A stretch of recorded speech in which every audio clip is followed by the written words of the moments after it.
सकता। साडा ये हक बनता वा।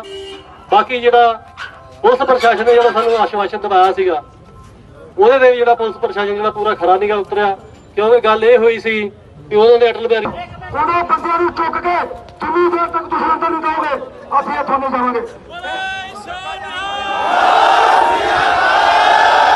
ਖਾਰ ਕੱਢਣ ਦਾ ਮਤਲਬ ਤਾਂ ਨਹੀਂ ਕਿ ਉਹ ਜਿਹਨੂੰ ਮਾਰਨ ਪਏ ਹੋਣਗੇ, ਅਸੀਂ ਜੇ ਰੋਡ ਤੇ ਖੜੀਆਂ ਉਹਨਾਂ ਨੇ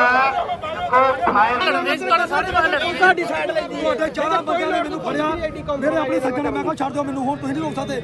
ਓਏ ਅਸੀਂ ਤਾਂ ਚੁੱਪੀ ਬਿਹਾਰ ਦੀ ਪੁਲਿਸ ਬਾਰਡਰ ਨਹੀਂ ਛੱਡੇ ਕੋਈ, ਇਹ ਤੇ ਚੀਜ਼ ਕੋਈ ਨਹੀਂ। ਸਭ ਗੇਟ ਉਹਦਾ ਜਿਹੜਾ ਖਮਿਆਜਾ ਉਹਨਾਂ ਨੂੰ ਭੁਗਤਣਾ ਪਊਗਾ। ਪਰ ਸ਼ਾਂਤੀ ਬਣਾਈ ਜਿਹੜੀ ਰੱਖਣੀ ਆ ਉਹ ਜ਼ਰੂਰੀ ਆ, ਕਿਉਂਕਿ ਅਸੀਂ ਪ੍ਰਸ਼ਾਸਨ ਨਾਲ ਵੀ ਗੱਲ ਕਰਨੀ ਆ, ਹੋ ਸਕਦਾ ਤਾਂ ਵੀ ਕਿਤੇ ਗੱਲ ਕਰਨੀ ਪਏ। ਤੇ ਬੇਨਤੀ ਸਾਰਿਆਂ ਨੂੰ ਇਹੋ ਹੀ ਆ ਵੀ ਇੱਕ ਪਲੇਟਫਾਰਮ ਤੇ ਜੇ ਇਕੱਠੇ ਹੋਣਾ ਤੇ ਇੱਥੇ ਆ ਕੇ ਬੈਠੋ, ਆਪਣੀ ਗੱਲ ਜਿਹੜੀ ਵਿਚਾਰਾਂ ਜਿਹੜੀਆਂ ਸੁਣੋ। ਓਂਕਾਰ ਸਿੰਘ ਦਿੱਲੀ ਨੂੰ ਜਾ ਰਹੇ ਆ, ਸਾਡੇ ਉਹ ਜਾਨ ਤੋਂ ਅਜੀਜ਼ ਲੋਕ ਜਿਹੜੇ ਆ ਉਹ ਗੁਰੂ ਮਹਾਰਾਜ ਨੂੰ ਪਿਆਰੇ ਹੋ ਗਏ, ਇਸ ਜੰਗ ਦੇ ਵਿੱਚ ਲੜਦੇ ਆ। ਤੇ ਸ਼ਰਮ ਤੇ ਬੀਜੇਪੀ ਨੂੰ ਆਉਣੀ ਚਾਹੀਦੀ ਸੀ ਵੀ ਅਸੀਂ ਇਹਨਾਂ ਲੋਕਾਂ ਨੂੰ ਨਾ ਉਕਸਾਈਏ। ਤੇ ਮੈਂ ਆਪਣੇ ਯੂਥ ਨੂੰ ਇੱਕ ਬੇਨਤੀ ਕਰਦਾ ਹੱਥ ਜੋੜ ਕੇ, ਕਿਸਾਨ ਏਕਤਾ ਜ਼ਿੰਦਾਬਾਦ, ਮੋਦੀ ਸਰਕਾਰ ਮੁਰਦਾਬਾਦ, ਕੇਂਦਰ ਸਰਕਾਰ ਮੁਰਦਾਬਾਦ, ਕਾਲੇ ਕਾਨੂੰਨ ਰੱਦ ਕਰੋ। ਹਲਕਾ ਮੁਕੇਰੀਆਂ ਤੇ ਗੁਰਦਾਸਪੁਰ ਦੇ ਕੋਨੇ-ਕੋਨੇ ਚੋਂ ਪਹੁੰਚੇ ਬਹੁਤ ਹੀ ਸਤਿਕਾਰਯੋਗ ਕਿਸਾਨ ਵੀਰੋ, ਲੋ ਭਾਈ ਸਤਨਾਮ ਜੀ ਕੱਢੇ। ਮਾਫੀ ਚਾਹੁੰਦਾ ਜੀ ਓਂਕਾਰ ਭਗਵਾਨ ਜੀ ਤੋਂ, ਜਿਹੜਾ ਸਾਡਾ ਯੂਥ ਜਿੰਨਾ ਵੀ ਆਇਆ ਨਾ, ਬੇਨਤੀ ਆ ਹੱਥ ਜੋੜ ਕੇ ਉਹ ਬੜੀ ਸ਼ਾਂਤੀ ਦੇ ਨਾਲ ਇੱਥੇ ਬੈਠੇ ਰਹਿਣਾ ਨਾ। ਜਿਹੜੀ ਵੀ ਮਾਰਨਾ ਨਹੀਂ, ਕਿਸੇ ਨੂੰ ਮਾਰਨਾ ਨਹੀਂ, ਓਏ ਮਾਰਨਾ ਨਹੀਂ, ਮਾਰਨਾ ਨਹੀਂ।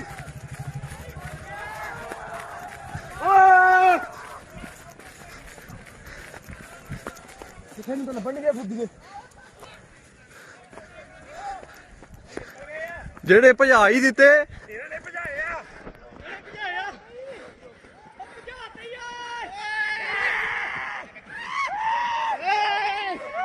ਆਹ ਦੇਖੋ ਜੀ ਪੁਲਿਸ, ਇਹਨਾਂ ਨੇ ਰਲ ਕੇ ਭਜਾਏ ਆ।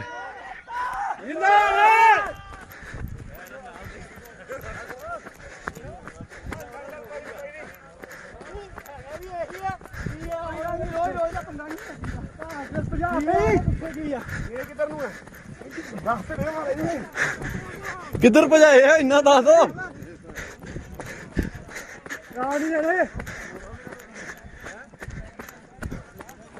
ਉਹ ਛਪਾਟੇ ਦੌੜੇ ਆਉਂਦੇ ਈ, ਉਹ ਦੇਖੋ ਛਪਾਟੇ ਇਹਨਾਂ ਨੇ ਭਜਾਈ ਰਲ ਕੇ। ਆਓ ਦੇਖੋ ਕਿੱਦਾਂ ਦੌੜੇ ਆਉਂਦੇ ਆ, ਉਦਾਂ ਇਹਨਾਂ ਨੂੰ ਢਿੱਡ ਭੇਜਦੇ ਆ ਹੈ, ਤੇ ਹੁਣ ਦੇਖੋ ਕਿੱਦਾਂ ਦੌੜਾਂ ਲੱਗਦੀਆਂ।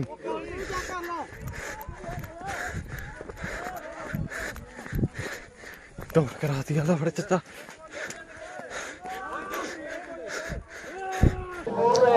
ਅੱਜ ਸਾਰਾ ਇਲਾਕਾ ਜਿਹੜਾ ਉਹ ਹਰਕਤ ਵਿੱਚ ਜਿਹੜਾ ਉਹ ਇਸ ਗੱਲ ਕਰਕੇ ਆਇਆ ਕਿ ਬੀਜੇਪੀ ਨੇ ਜਿਹੜੇ ਬਿੱਲ ਹੈ ਉਹਨਾਂ ਦੀ ਜਸਟੀਫਿਕੇਸ਼ਨ ਦੇਣ ਦੇ ਲਈ ਮਕੇਰੀਆਂ ਦੇ ਵਿੱਚ ਤੇ ਬਹਿਮਲ ਮੰਜਾਂ ਦੇ ਵਿੱਚ ਇੱਕ ਪ੍ਰੋਗਰਾਮ ਉਲੀਕਿਆ, ਜਿਹਦੇ ਕਰਕੇ ਕਿਸਾਨ ਜਥੇਬੰਦੀਆਂ ਜਿਹੜੀਆਂ ਉਹ ਮਾਨਸਰ ਟੂਲ ਪਲਾਜ਼ੇ ਤੇ ਬੈਠੀਆਂ, ਇਲਾਕੇ ਦੇ ਵਿੱਚ ਇੱਕ ਕਾਲ ਦਿੱਤੀ।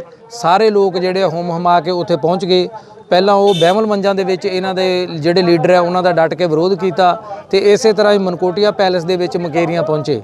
ਅਸੀਂ ਇਹ ਸਾਰੇ ਪ੍ਰਸ਼ਾਸਨ ਨੂੰ, ਸਰਕਾਰ ਨੂੰ ਇਹ ਦੱਸ ਦੇਣਾ ਚਾਹੁੰਦੇ ਹਾਂ ਕਿ ਇਹ ਜਿਹੜੇ ਬਿੱਲ ਹੈ ਇਹ ਹਾਲੇ ਇਹਨਾਂ ਦੀ ਕਿਤੇ ਵੀ ਇਹੋ ਜਿਹੇ ਕਾਨੂੰਨ ਦੀ ਧਰਤੀ ਦੇ ਉੱਤੇ ਪਰਖ ਨਹੀਂ ਹੋਈ। ਅਸੀਂ ਇਹ ਚਾਹੁੰਦੇ ਹਾਂ ਵੀ ਇਹ ਜਿਹੜੇ ਬਿੱਲ ਹੈ ਇਹ ਸਿੱਧੇ ਜਿਹੜੇ ਆ ਲੋਕਾਂ ਦੇ ਉੱਤੇ ਨਾ ਪਰਖੇ ਜਾਣ, ਚੱਲਦੇ ਹੋਏ ਆਰਥਿਕ ਢਾਂਚੇ ਨੂੰ ਨਾ ਹਿਲਾਇਆ ਜਾਵੇ, ਤੇ ਜਿਹੜਾ ਲੋਕਾਂ ਦਾ ਇੱਕੋ ਪਰਿਵਾਰ ਨੇ ਸਾਰੇ ਹਿੰਦੁਸਤਾਨ ਦੇ ਵਿੱਚ ਲਹੂ ਪੀਣਾ ਉਹ ਨਾ ਪੀਤਾ ਜਾਏ। ਤੇ ਜਿਹੜੇ ਬੀਜੇਪੀ ਵਾਲੇ ਹੈ ਉਹ ਵੀ ਇਹ ਗੱਲ ਸੋਚ ਲੈਣ ਕਿ ਇਹ ਜਿੰਨੀ ਲੀਡਰਸ਼ਿਪ ਥੱਲੇ ਦੀ ਹੈ ਉਹਨਾਂ ਦੀ ਇਹਦੇ ਵਿੱਚ ਬਹੁਤੀ ਬੁਕਤ ਨਹੀਂ ਹੋਣੀ।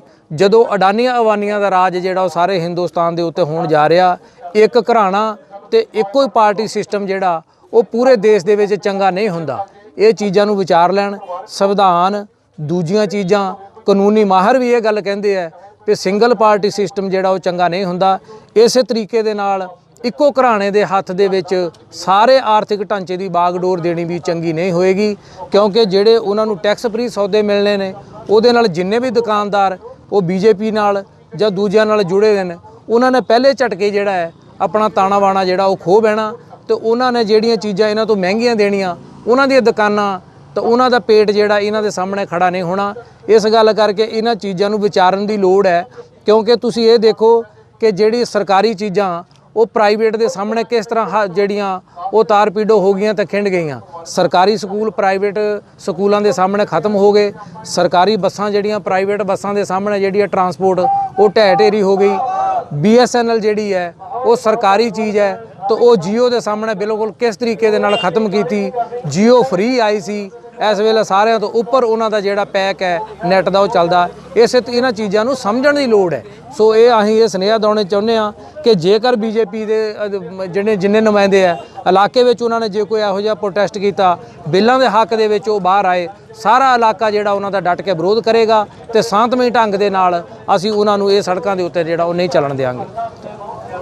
ਹਾਂਜੀ ਸਰ, ਅੱਜ ਜਿਸ ਪ੍ਰਕਾਰ ਦੇ ਨਾਲ ਪਿਛਲੇ ਕੱਲ ਦੇਰ ਸ਼ਾਮ ਜਿਹੜਾ ਦੱਸਿਆ BJP ਨੇ ਵੀ ਅਸੀਂ ਮਨਕੋਟੀਆ ਫਾਰਮ ਜਾਂ ਬਹਿਬਲ ਮੰਜ ਦੇ ਵਿੱਚ ਜਿਹੜਾ ਇਹਨਾਂ ਕਾਨੂੰਨਾਂ ਨੂੰ ਸਮਝਾਉਣ ਦੇ ਲਈ ਪ੍ਰੋਗਰਾਮ ਰੱਖਿਆ ਹੋਇਆ ਹੈ। ਕਿਸਾਨ ਮੁਕੇਰੀਆਂ ਦੀਆਂ 7 ਕਿਸਾਨ ਜਥੇਬੰਦੀਆਂ ਨੇ ਇਕੱਠੇ ਹੋ ਕੇ ਕੱਲ ਦੇਰ ਸ਼ਾਮ ਹੀ ਐਲਾਨ ਕਰ ਦਿੱਤਾ ਵੀ ਜਿੱਥੇ ਵੀ ਇਹ ਇਕੱਠ ਕਰਨਗੇ, ਕਿਉਂਕਿ ਪਿਛਲੇ ਸਮੇਂ ਤੋਂ ਜਿੱਥੇ ਵੀ ਇਕੱਠ ਕਰਦੇ ਰਹੇ ਉੱਥੋਂ ਘਰਾਵ ਕਰਦੇ ਆਏ ਆ, ਤੇ ਅੱਜ ਕਿਸਾਨ ਜਥੇਬੰਦੀਆਂ ਨੇ ਇਕੱਠਿਆਂ ਹੋ ਕੇ ਪਹਿਲਾਂ ਬਹਿਬਲ ਮੰਜ ਪਿੰਡ ਦੇ ਵਿੱਚ ਇਕੱਠ ਕਰਕੇ BJP ਦੇ ਲੀਡਰਾਂ ਨੂੰ ਉੱਥੋਂ ਭਜਾਇਆ ਹੈ ਤੇ ਭੱਜੇ ਆਏ ਖੇਤਾਂ ਦੇ ਵਿੱਚੋਂ ਲੋਕਾਂ ਨੂੰ ਦੇਖ ਕੇ। ਉਹ ਲੋਕ ਜਿਹੜੇ ਅਸਲ ਦੇ ਵਿੱਚ ਕਿਸਾਨ ਆ, ਜਿਹੜੇ ਨਰੋਲ ਕਿਸਾਨੀ ਦੇ ਵਿੱਚੋਂ ਆਉਂਦੇ ਆ, ਉਹਨਾਂ ਨੂੰ ਦੇਖ ਕੇ ਇਹ BJP ਦੇ ਲੀਡਰ ਬਹਿਬਲ ਮੰਜ ਪਿੰਡ ਦੇ ਵਿੱਚੋਂ ਪਹਿਲਾਂ ਭੱਜੇ ਆ। ਤੇ ਜਦੋਂ ਇਹ ਵੱਡੀ ਗਿਣਤੀ ਦੇ ਵਿੱਚ ਕਿਸਾਨਾਂ ਨੇ ਜਦੋਂ ਮਨਕੋਟੀਆ ਫਾਰਮ ਦੇ ਵੱਲ ਨੂੰ ਚੱਲਣਾ ਸ਼ੁਰੂ ਕਰ ਦਿੱਤਾ, ਤੇ ਇੱਥੇ ਵੀ ਜਿਹੜੇ ਵੱਡੇ ਪੱਧਰ ਦੇ ਉੱਪਰ BJP ਦੇ ਲੀਡਰ ਕੰਧਾ ਟੱਪ ਕੇ ਭੱਜੇ ਆ। ਕਿਸੇ ਵੀ ਪ੍ਰਕਾਰ ਦਾ ਪ੍ਰੋਗਰਾਮ ਜਿਹੜਾ ਹੈ ਕਿਸਾਨ ਜਥੇਬੰਦੀਆਂ ਨੇ BJP ਨੂੰ ਕਰਨ ਨਹੀਂ ਦਿੱਤਾ। ਤੇ ਇੱਥੋਂ ਹੀ ਅਸੀਂ ਅਗਲਾ ਵੀ ਐਲਾਨ ਕਰਦੇ ਹਾਂ ਕਿ BJP ਦੇ ਲੀਡਰ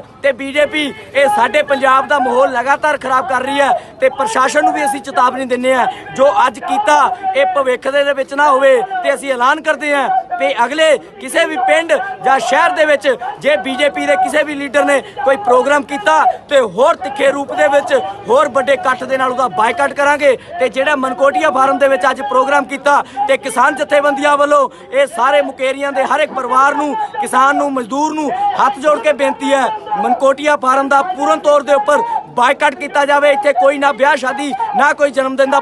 ਇਹ ਸਾਰੇ ਮੁਕੇਰੀਆਂ ਦੇ ਹਰ ਇੱਕ ਪਰਿਵਾਰ ਨੂੰ, ਕਿਸਾਨ ਨੂੰ, ਮਜ਼ਦੂਰ ਨੂੰ ਹੱਥ ਜੋੜ ਕੇ ਬੇਨਤੀ ਹੈ ਮਨਕੋਟੀਆ ਫਾਰਮ ਦਾ ਪੂਰਨ ਤੌਰ ਦੇ ਉੱਪਰ ਬਾਈਕਾਟ ਕੀਤਾ ਜਾਵੇ। ਇੱਥੇ ਕੋਈ ਨਾ ਵਿਆਹ ਸ਼ਾਦੀ, ਨਾ ਕੋਈ ਜਨਮ ਦਿਨ ਦਾ ਪ੍ਰੋਗਰਾਮ ਕੀਤਾ ਜਾਵੇ, ਕਿਉਂਕਿ ਇਹ ਮੋਦੀ ਦੇ ਨਾਲ, ਇਹ ਕਿਸਾਨਾਂ ਨੂੰ ਮਾਰਨ ਦੇ ਨਾਲ ਖੜਾ। ਜਿੱਥੇ ਸਾਡੇ 41 ਕਿਸਾਨ, ਬਜ਼ੁਰਗ, ਨੌਜਵਾਨ ਤੇ ਮਾਮਾ ਜਿਹੜੀਆਂ ਇਸ ਕਿਸਾਨੀ ਘੋਲ ਦੇ ਵਿੱਚ ਸ਼ਹੀਦ ਹੋਈਆਂ, ਇਹ ਕਾਤਲ ਹੈ BJP ਦੇ ਲੋਕ ਸਾਡੇ ਪਰਿਵਾਰਾਂ ਦੇ।